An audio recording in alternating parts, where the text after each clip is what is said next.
Cambridge English, IELTS 12, Tests 5 to 8. Published by Cambridge University Press and Cambridge English Language Assessment 2017. This recording is copyright. CD 2. Test 7. You will hear a number of different recordings, and you will have to answer questions on what you hear. There will be time for you to read the instructions and questions, and you will have a chance to check your work. All the recordings will be played once only. The test is in 4 sections. At the end of the test, you will be given 10 minutes to transfer your answers to an answer sheet. Now turn to Section 1.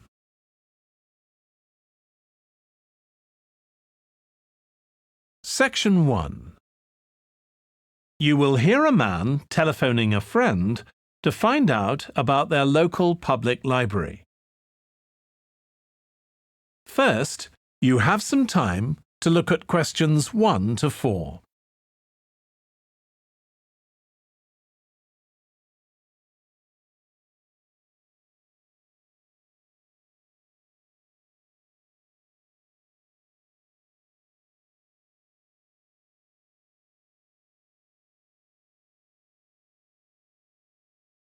You will see that there is an example that has been done for you. On this occasion only, the conversation relating to this will be played first. Hello? Hi, Susie. It's Paul here. How are you? Enjoying your new job? You're working at the library, aren't you? Yes, I started when the library reopened a month ago. It's great. The woman says that the library reopened a month ago. So month has been written in the space. Now we shall begin. You should answer the questions as you listen because you will not hear the recording a second time. Listen carefully and answer questions 1 to 4. Hello? Hi, Susie. It's Paul here. How are you? Enjoying your new job? You're working at the library, aren't you? Yes, I started when the library reopened a month ago. It's great. Actually, Carol and I have been meaning to join for a while. Oh, you should. It doesn't cost anything, and the new library has all sorts of facilities. It's not just a place where you borrow books. For instance, there's an area with comfortable seats where you can sit and read the magazines they have there. Some people spend the whole morning there. Wish I had that amount of time to spend. Yes, you must be pretty busy at present, with the children and everything. We are, yes. But we're hoping to get away this summer. We're thinking of going to Greece. Well, we've got a much larger section of the library devoted to travel books now, so you should come and have a look. I can't remember if there's anything specifically on Greece, but I should think so. OK. Now, Carol's organising a project for the history class she teaches at school. It's about life in the town 100 years ago. Do you have anything that might be useful? Yes. Actually, we've now got a new section with materials on the history of the town and surrounding region. Right. I'll tell her. You can't always find that sort of thing on the internet. Now, in the old library, there used to be a separate room with reference books. It was a really nice, quiet room. Yes, we've put those books in the main part of the library now, but we do have a room called the community room. It can be hired out for meetings, but at other times, people can use it to study. I might use that. It's hard to find anywhere quiet at home sometimes. I can't remember how old your son and daughter are. We've introduced a special section of fiction written specially for teenagers. but they might be a bit young for that. Yes, they would be. Before you hear the rest of the conversation, you have some time to look at questions 5 to 10.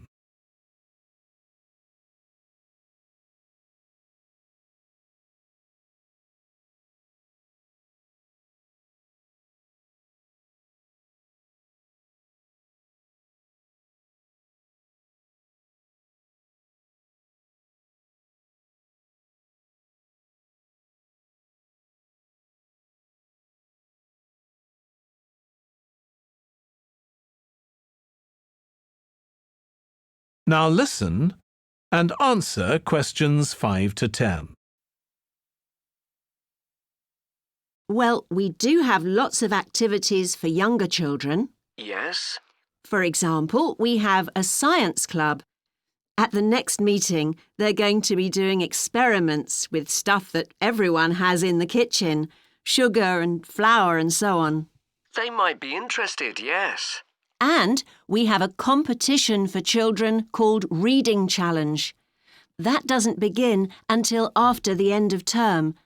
They have to read 6 books and they get a certificate if they manage it. So that gives them something to do while they're on holiday, instead of getting bored. That's the idea. And there's special activities for adults too. On Friday, we have a local author called Tanya Streep, who's going to be talking about her new novel. It's called Catch the Mouse, and she based the story on a crime that actually took place here years ago. Right. We're not free on Friday, but I'll look out for the book. Now, this probably isn't for you, but we do have IT support available for members. We get quite a few older people coming along who are wanting to get up to speed with computer technology. It's on Tuesday mornings. They don't need to make an appointment or anything. They just turn up. Well, my mother might be interested. I'll let her know. OK. And there's another service which you wouldn't expect from a library, which is a free medical checkup. The hospital arranges for someone to come along and measure the level of sugar in your blood, and they check cholesterol levels at the same time. Really? Yes, but that's only for the over 60s, so you wouldn't qualify. OK. Well, I'll tell my mother. She might be interested. What other information? Well, we do have a little shop with things like wall charts and greetings cards, and also stamps, so you can post the cards straight away, which is really useful. Yeah. Well, I'll bring the children round at the weekend and we'll join. Oh, one more thing. I'll be bringing the car. Is there parking available? Yes, and it's free in the evening and at weekends. Perfect. Well, thanks, Susie. See you soon. That is the end of section 1. You now have half a minute to check your answers.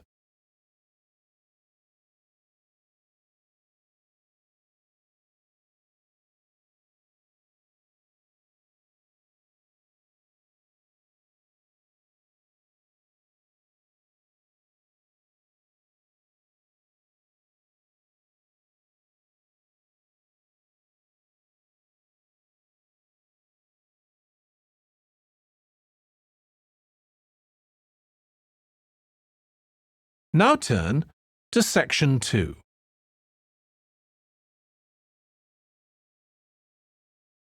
Section 2. You will hear part of a training session for new employees at a large travel company. First, you have some time to look at questions 11 to 17.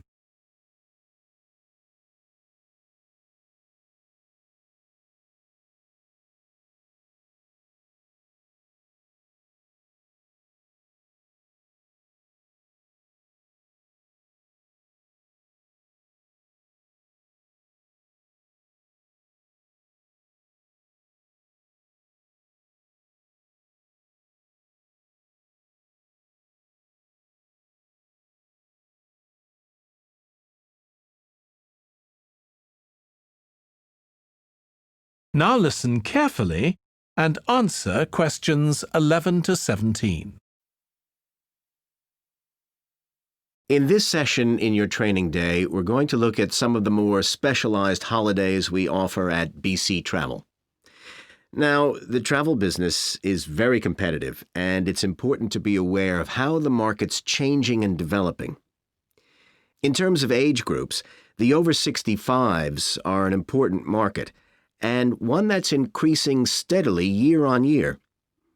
The fewest holidays are taken by the 31 to 42-year-olds, and that figure shows no sign of rising. The biggest market at present is still the youngest group, the 16 to 30s, but this group's also seen the biggest drop over the last few years, whereas there's a noticeable growth in the number of holidays taken by the 55 to 64-year-olds. As far as the 43 to 54-year-olds are concerned, bookings there are steady, but I have to say we haven't seen the increase we expected. One trend we're noticing with nearly all age groups is the growing popularity of holidays in which clients do some kind of specialized activity. I'm not talking here about adventure holidays where clients take part in high-risk activities like whitewater rafting just for the thrill of it. Activity holidays usually involve rather less high-risk sports or things like art and music. They're not necessarily cheaper than ordinary holidays, often the opposite in fact, but they do often take place outside the main tourist centers, which gives an opportunity for clients to find out more about the local people and customs. And many say this is one of the most positive features of these holidays. Of course, they offer the chance to develop a new skill or talent, but clients often say that more than this, it's the chance to create lasting relationships with other like-minded people. That's the main draw. Let me give you some examples of BC travel activity holidays. Our painting holidays take place in 4 different centers in France and Italy, and they're very popular with clients of all abilities from beginners onwards. We've got an excellent team of artists to lead the classes. Some of them have been with us from the start, and 5 additional ones will be joining us this year so that we can offer a greater number of classes in each center. As far as cooking holidays are concerned, I know a lot of agents offer holidays where clients cook recipes related to one particular country, usually the one they're staying in, but we focus on dishes from a great many different ones. Apart from that, you'll find the usual emphasis on good quality organic ingredients. That's more or less a given nowadays, and there are generally some meat-free recipes included. Our photography holidays take place in a wide range of countries from Iceland to Vietnam, and clients have the opportunity to see some stunning scenery. Groups are small, no more than 8, so clients can have one-on-one tuition during the holiday, and excursions are arranged with fully trained guides. At the end of each holiday, an exhibition is held of the photographs taken, so that clients can see one another's work and receive valuable feedback from the tutor. Before you hear the rest of the training session, you have some time to look at questions 18 to 20.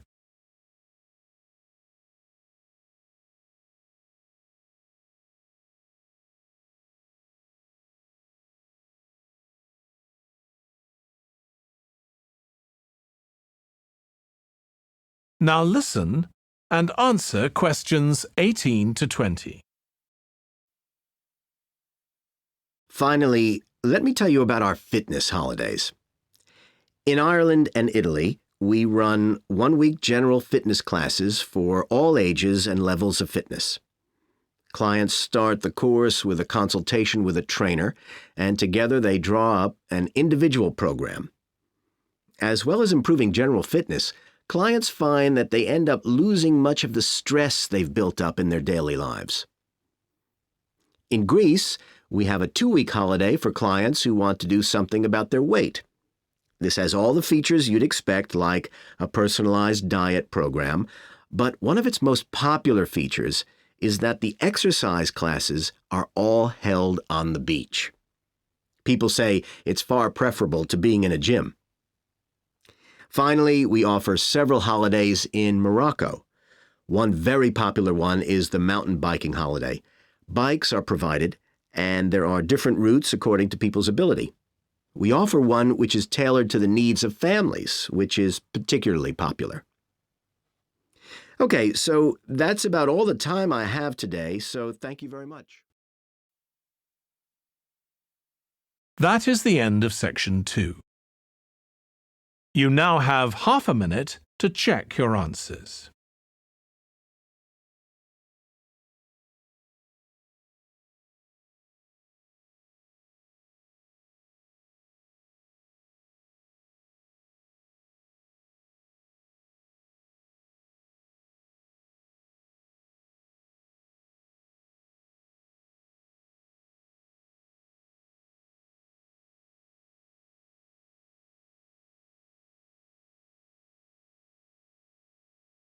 Now turn to section 3.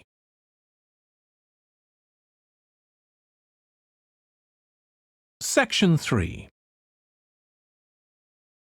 You will hear 2 tourism students called Natalie and Dave talking about the tourism case study they are doing.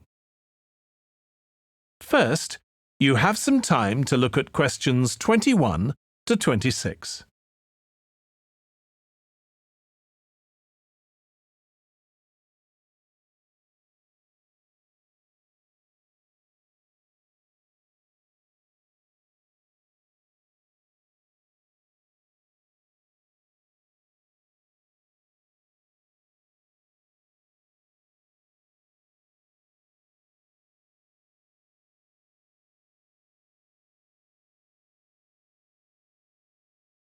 Now listen carefully and answer questions 21 to 26. Dave, I'm worried about our case study. I've done a bit of reading, but I'm not sure what's involved in actually writing a case study. I missed the lecture where Dr. Baker talked us through it. OK, well, it's quite straightforward. We've got our focus. That's tourism at the Horton Castle site. And you said you'd done some reading about it? Yes, I found some articles and made notes of the main points. Did you remember to keep a record of where you got the information from? Sure, I know what a pain it is when you forget that. OK, so we can compare what we've read. Then we have to decide on a particular problem or need at our site. And then think about who we're going to interview to get more information. OK, so who'd that be? The people who work there? And presumably some of the tourists too? Yes, both those groups. So we'll have to go to the site to do that, I suppose. But we might also do some of our interviewing away from the site. We could even contact some people here in the city, like administrators involved in overseeing tourism. OK, so we'll need to think about our interview questions and fix times and places for the meetings. It's all going to take a lot of time. And if we can, we should ask our interviewees if they can bring along some numerical data that we can add to support our findings. And photographs? I think we have plenty of those already. But Dr. Baker also said we have to establish with our interviewees whether we can identify them in our case study or whether they want to be anonymous. Oh, I wouldn't have thought of that. OK, once we've got all this information, I suppose we have to analyse it. Yes, put it all together and choose what's relevant to the problem we're focusing on, and analyse that carefully to find out if we can identify any trends or regularities there. That's the main thing at this stage, rather than concentrating on details or lots of facts. OK, and then once we've analysed that, what next? Well, then we need to think about what we do with the data we've selected to make it as clear as possible to our readers. Things like graphs or tables or charts. Right. Then, the case study itself is mostly quite standard. We begin by presenting the problem and giving some background, then go through the main sections. But the thing that surprised me is that in a normal report, we'd end with some suggestions to deal with the problem or need we identified. But in a case study, we end up with a question or a series of questions to our readers, and they decide what ought to be done. Oh, I hadn't realised that. Before you hear the rest of the discussion, you have some time to look at questions 27 to 30.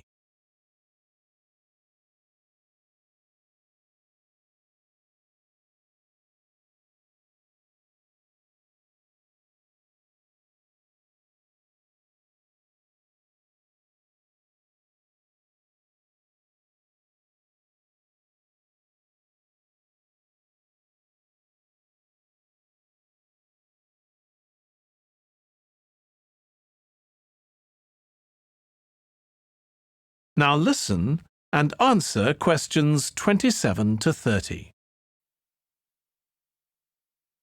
So, basically, the problem we're addressing in our case study of the Horton Castle site is why so few tourists are visiting it. And we'll find out more from our interviews, but I did find one report on the internet that suggested that one reason might be because, as far as transport goes, access is difficult. I read that too, but that report was actually written 10 years ago when the road there was really bad, but that's been improved now. And I think there's plenty of fascinating stuff there for a really good day out, but you'd never realise it from the castle website. Maybe that's the problem. Yes, it's really dry and boring. I read somewhere a suggestion that what the castle needs is a visitor centre. So we could have a look for some information about that on the internet. What would we need to know?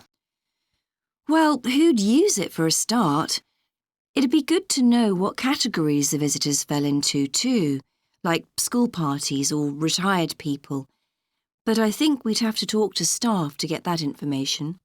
OK, and as we're thinking of suggesting a visitor centre, we'd also have to look at potential problems. I mean, obviously it wouldn't be cheap to set up.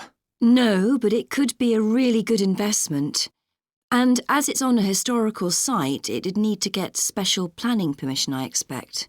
That might be hard. Right, especially as the only possible place for it would be at the entrance, and that's right in front of the castle. But it could be a good thing for the town of Horton. At present, it's a bit of a ghost town. Once they've left school and got any skills or qualifications, the young people all get out as fast as they can to get jobs in the city, and the only people left are children and those who've retired. Right. Something else we could investigate would be the potential damage that tourists might cause to the castle site. I mean, their environmental impact. At present, the tourists can just wander around wherever they want.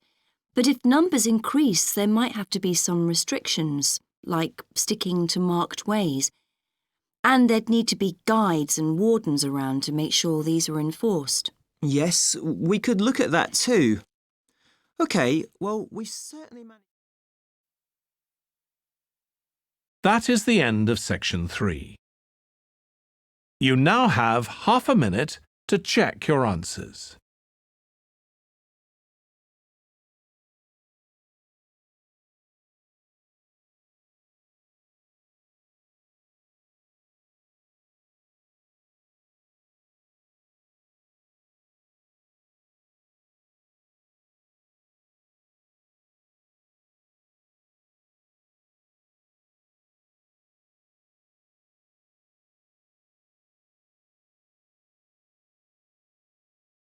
Now turn to section 4.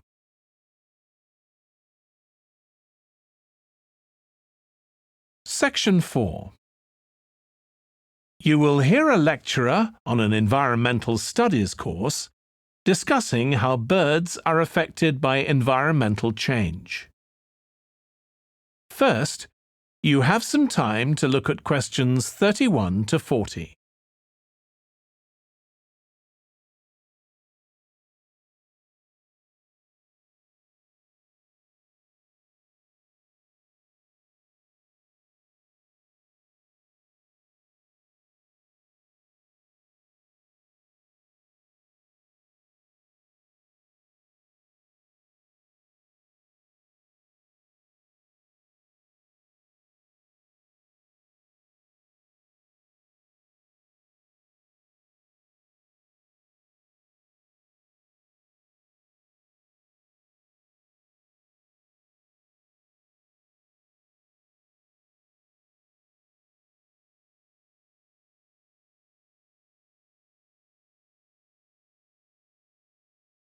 Now listen carefully and answer questions 31 to 40.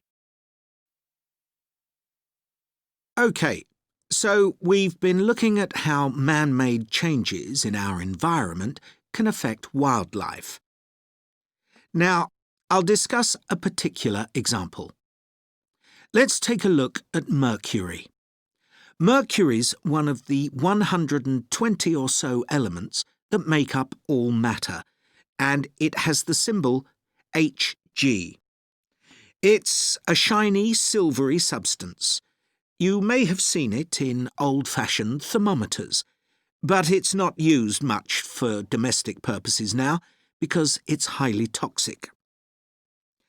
But the problem is that the amount of mercury in the environment's increasing. The main reason for this is the power plants used to produce electricity. The main source of energy that most of them use is still coal, and when it's burned, it releases mercury into the atmosphere. Some of this gets deposited into lakes and rivers, and if it's ingested by a fish, it's not excreted.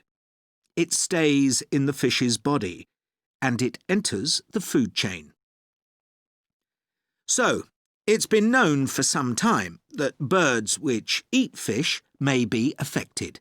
But what wasn't known until quite recently is that those that eat insects can also be affected. So, a woman called Claire Varian-Ramos is doing some research on how this is affecting birds. And rather than looking at how many birds are actually killed by mercury poisoning, she's looking for more subtle sub-effects. And these may be to do with the behaviour of the birds, or with the effect of mercury on the way their brain works, so whether it leads to problems with memory, for example. And she's particularly focusing on the effects of mercury on bird song. Now, the process of song learning happens at a particular stage in the bird's development. And what you may not know is that a young bird seems to acquire this skill by listening to the songs produced by its father, rather than by any other bird. And Varian-Ramos has already found in her research that if young male birds are exposed to mercury, if they eat food contaminated with mercury, then the songs they produce aren't as complex as those produced by other birds. So, quite low-level exposure to mercury is likely to have an impact on male birds in a natural situation because it can mean that they're less attractive to female birds, and so it can affect their chances of reproduction.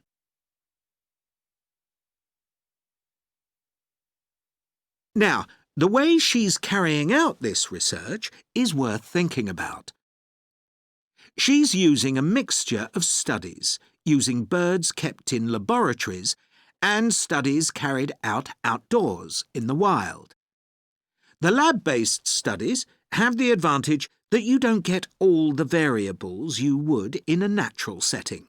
So, the experimenter has a much higher level of control, and that means they can be more confident about their results in some ways.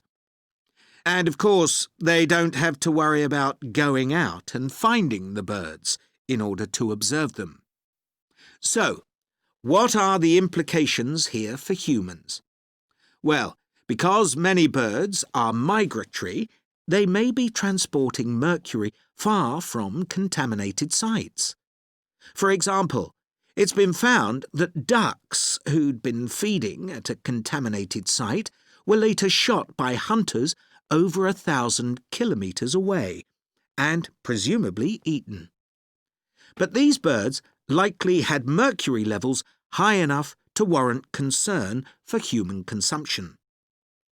In addition, going back to song learning by birds, we saw that this may be affected by mercury contamination. Well, we also know that in humans, mercury causes developmental delays in the acquisition of language.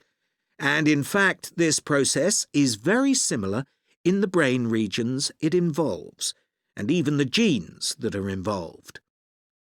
But mercury contamination has other important implications for humans as well. It's now known that an unborn child can be affected if the food eaten by its mother contains high levels of mercury, and these effects can be quite substantial. In the end, it comes down to whether more value is placed on human economic well-being or environmental well-being. It's true there are new regulations for mercury emissions from power plants, but these will need billions of dollars to implement and increase costs for everyone. Some argue that's too much to pay to protect wildlife. But as we've seen, the issues go beyond that, and I think it's an issue we need to consider very carefully. That is the end of section 4. You now have half a minute to check your answers.